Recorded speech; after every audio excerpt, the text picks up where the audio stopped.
Et salut les petits potes, aujourd'hui on va s'attaquer à quelque chose d'assez épineux et ça va piquer.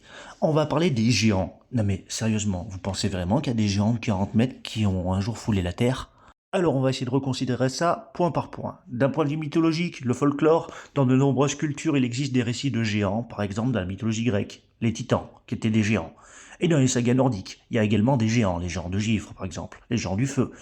Ces histoires servent souvent à expliquer des phénomènes naturels ou à dépeindre des conflits épiques. C'est-à-dire que pour que le héros il puisse paraître bien badass, on va mettre un géant au milieu, histoire de mettre un petit peu un rapport de force, David et Goliath par exemple, tu vois.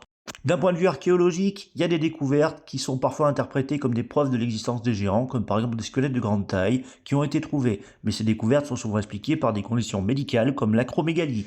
L'acromégalie, je vous laisse chercher sur internet, vous verrez, c'est pas très compliqué. Ou par des erreurs de datation ou d'interprétation, il n'y a aucun fossile humain qui a été scientifiquement reconnu comme appartenant à une espèce de géant de 40 mètres de long. Au niveau de l'anthropologie, les humains modernes varient en taille. Il n'y a pas vraiment de preuve de population humaine qui ait vécu avec une taille exceptionnellement grande. Et souvent, les variations de taille s'expliquent par la génétique ou simplement les points de vue nutritionnels. Et là, on va glisser doucement sur les controverses et les théories alternatives. Sur Internet, on trouve des théories qui prétendent que les archéologues et les historiens nous cachent des choses, des preuves d'existence de géants.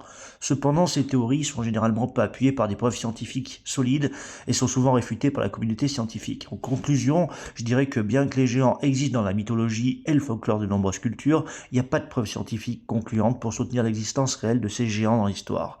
Bref, je vous laisse avec votre ressenti par rapport à l'histoire des géants. Moi, j'ai un peu le mien. Je pense que les seuls géants qui ont foulé la Terre sont les dinosaures.